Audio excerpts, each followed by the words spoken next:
Kerajaan sedang merangka pelan pemulihan sebagai persiapan negara keluar daripada pandemik COVID-19 pada satu peringkat yang munasabah. Menurut Perdana Menteri Tan Sri Muhyiddin Yassin, pelan itu dibuat berdasarkan data sains merangkumi pengurusan COVID-19, ekonomi, program vaksinasi dan sebagainya. Kita nak melihat bagaimana komuniti perniagaan, bagaimana pendigitalan perlu dipercepatkan dalam perniagaan. Dan kita nak terus bertanya dengan Chris Daniel Wong, Presiden Dewan Perdagangan Digital Malaysia. Chris, selamat pagi.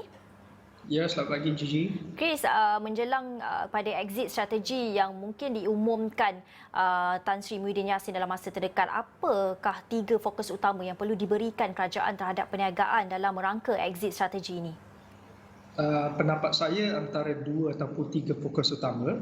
Yang pertama sekali ialah kita berpendapat bahawa moratorium harus dikekalkan untuk exit strategi. Kerana rata-ratanya kita tahu dan kita faham bahawa aliran tunai para PKS adalah tenat, dan walaupun pasaran dibuka semula tetapi ia memerlukan masa untuk kita membina semula aliran tunai. Itu yang pertama.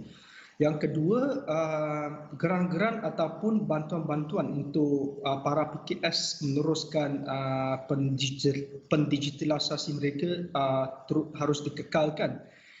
Supaya apabila pasaran dibuka kelak, benda itu tidak diabaikan sahaja. Jadi ini dua perkara yang utama sekali lah. Dan yang ketiga ialah kita nak tahu bagaimana orang kata berentas negeri ataupun para pelancong ataupun peniaga asing boleh datang ke Malaysia, kerana ini akan membantu untuk memulihkan ekonomi negara. Ya, Chris, dalam masa yang sama, adakah jalan keluar atau exit strategi ini perlu ambil kira model-model perniagaan kalis krisis seperti memperkasakan dan mempercepatkan proses peralihan perniagaan ke arah pendigitalan termasuk PKS? Memang sekarang ni kita ada orang kata undang-undang ataupun bantuan-bantuan package yang membantu para PKS untuk meneruskan pendigitalisasi mereka. Tapi seperti yang kita selalu katakan, it's never enough. Dia tak pernah cukup. Jadi apabila kita memasuki fasa yang berlainan pula, geran ataupun bantuan yang berlainan harus diberikan. Sekarang ni kita tumpukan kepada pasaran tempatan, tetapi kita harus orang kata menawarkan ataupun memberi package yang akan memberi tumpuan kepada pelabur-pelabur asing ataupun pelancong-pelancong asing yang akan datang kelak nanti. Itu harus diletakkan di dalam orang kata pelan pemulihan tersebut. Ya, bagaimana Chris melihat kesan COVID-19 yang kita tengok menyaksikan banyak perniagaan terutamanya PKS yang gulung tikar. Strategi keluar untuk PKS bagaimana? Ataupun strategi keluar untuk perniagaan itu bagaimana? Perlu ada pakej rangsangan atau bantuan khusus untuk exit strategi ini?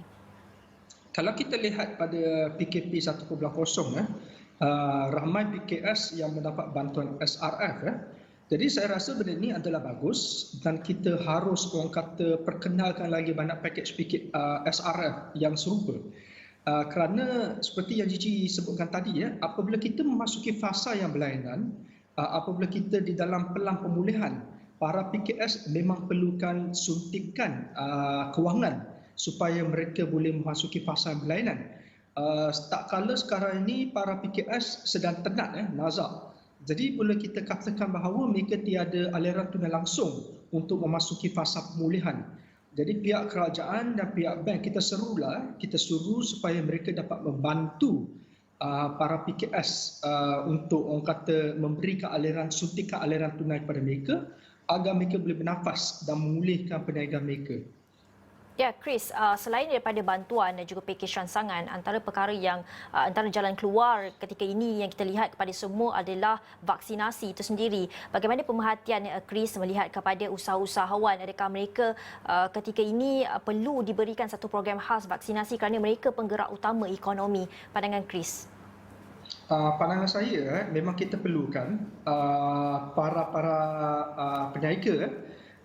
Kita harus beri ruang kepada mereka agar mereka dapat orang kata mengambil stok supaya mereka dapat melakukan vaksinasi sendiri melalui pengamal-pengamal perubatan persendirian. Saya bacakan banyak laporan berita-berita tempatan, kita melihatkan akhir bulan 7 di mana perkara ini boleh dilakukan. Jadi apabila kita memasuki fasa pemulihan pada bulan 7 ataupun bulan 8, memang benda ini penting.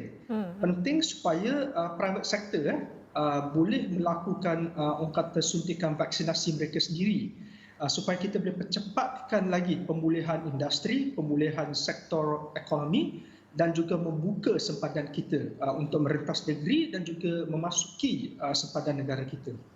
Pemerhatian Chris sendiri, sudah ramaikah usahawan di sana, majikan-majikan di luar sana membawa pekerja-pekerja mereka mendapatkan vaksinasi atau mereka sendiri mendapatkan vaksinasi ketika ini? Ketika ini kita lihat ramai yang mendapatkan vaksinasi mereka sendiri melalui aplikasi MySejahtera. Jadi pada waktu sekarang ni memang tiada majikan yang boleh membawa pekerja mereka untuk mendapatkan vaksinasi. Tapi kita berharap kerajaan melalui Kementerian Sains dan Inovasi orang kata boleh mempercepatkan langkah-langkah ataupun pelan-pelan yang telah mereka utarakan. Ya, baik Chris, terima kasih untuk pandangan dan ulasan berkenaan. Itu tadi Chris Daniel Wong, Presiden Dewan Perdagangan Digital Malaysia. Kita berhenti berehat seketika, kembali selepas ini.